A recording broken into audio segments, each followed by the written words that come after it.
India is a union of states based on the principles of federalism. Our country has a three-tier system of government, namely, the union government, state governments, and the local government that consists of Gram Panchayats and municipalities. The Indian Union is based on the ideology of holding together federation, whereby the power is divided between the respective states and the central government. However, this power sharing can vary across different units of the federation. For example, Jammu and Kashmir enjoys more power than other states. On the other hand, the Union Territory is virtually dependent on the centre. These unique power-sharing ways make the Indian system of governments quasi-federal in nature. The Constitution provides a threefold distribution of legislative power between the central and the state governments.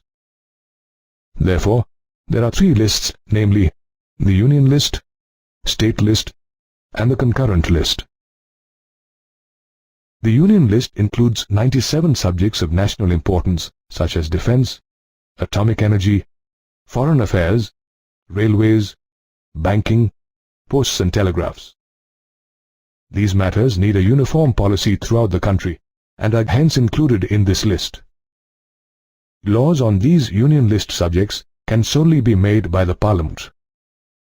The second list is the State List that consists of 66 subjects of state and local importance such as police, trade, commerce, agriculture, and irrigation. The state legislative alone can make laws related to subjects mentioned in the State List. The third list is the Concurrent List, which includes subjects of common interest to both the Union and state government. For example, forests, trade unions, marriage, adoption, and succession. Both the Union and state governments can make laws on the Concurrent List, but in case of conflict, the laws by the Union government are given more importance. There are some subjects that do not fall under any of the lists or came up after the Constitution was made. These are known as the residuary. The Union government has powers to make laws on these residuary subjects. For example, computer hardware and software.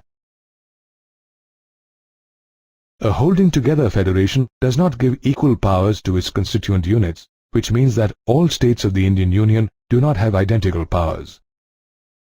States like Jammu and Kashmir enjoy a special status with its own constitution, and many provisions of the Indian Constitution are not applicable to this state.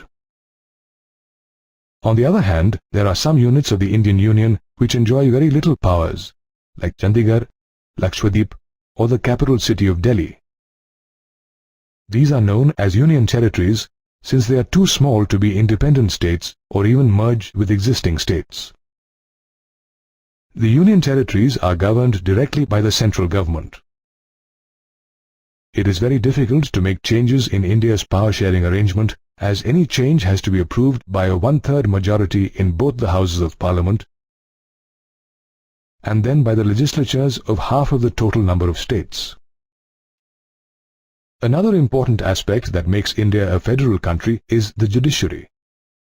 The judiciary administers both union and state laws, and in case of any dispute about the division of power, the High Court and Supreme Court make a decision. Hence, the judiciary acts as the guardian of Indian federalism.